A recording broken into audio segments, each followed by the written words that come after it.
اللہ کے سامنے سر جھکانا اللہ کے راستے میں سر کٹانے سے زیادہ افضل ہے۔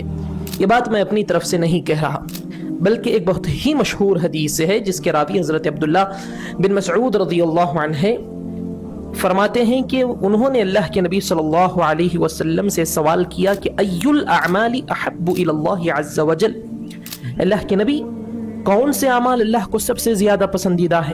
اللہ کے نبی صلی اللہ علیہ وسلم نے پہلے نمبر پر جو فرمایا الصلاۃ علی وقتہا، کہ نماز کو اس کے وقت پر پڑھنا اللہ کو سب سے زیادہ پسند ہے۔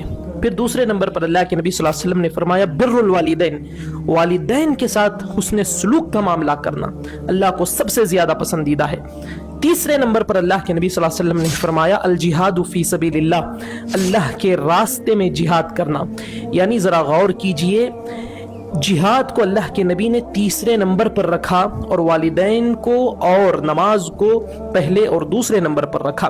یعنی اگر آپ اللہ کے سامنے سر نہیں جھکاتے، اگر آپ سے آپ کے والدین ناراض ہیں تو آپ کا سر کٹانا بھی آپ کو فائدہ نہیں دے گا۔ کتنے نوجوان ہیں بات کرتے ہیں مسجد اقصی کو آزاد کرانے کی، لیکن وہ اپنے محلے کی مسجد تک جا نہیں سکتے۔ کتنے نوجوان ہیں اپنے گھر سے باہر انقلاب لانے کی بات کرتے ہیں، لیکن ان کے گھر میں ان کے ماں باپ خود ان سے ناراض ہیں، اس کی ماں اس سے ناراض ہے، اس کا باپ اس سے ناراض ہے۔ لیکن یہ ہمارا نوجوان آج نماز چھوڑ کر والدین کی نافرمانی کر کے مسجد اقصی کو آزاد کرانے اور وہاں جا کر نماز پڑھنے کی بات کرتا ہے۔ سمجھنا چاہیے کہ سب سے پہلے نماز ہے، سب سے پہلے نماز ہے۔ اگر نماز نہیں تو پھر تمہارا سر کٹانا بھی بیکار ہے۔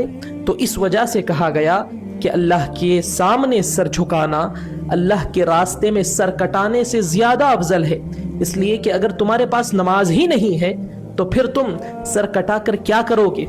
تو میرے بھائیوں، بدلنے کی ضرورت ہے۔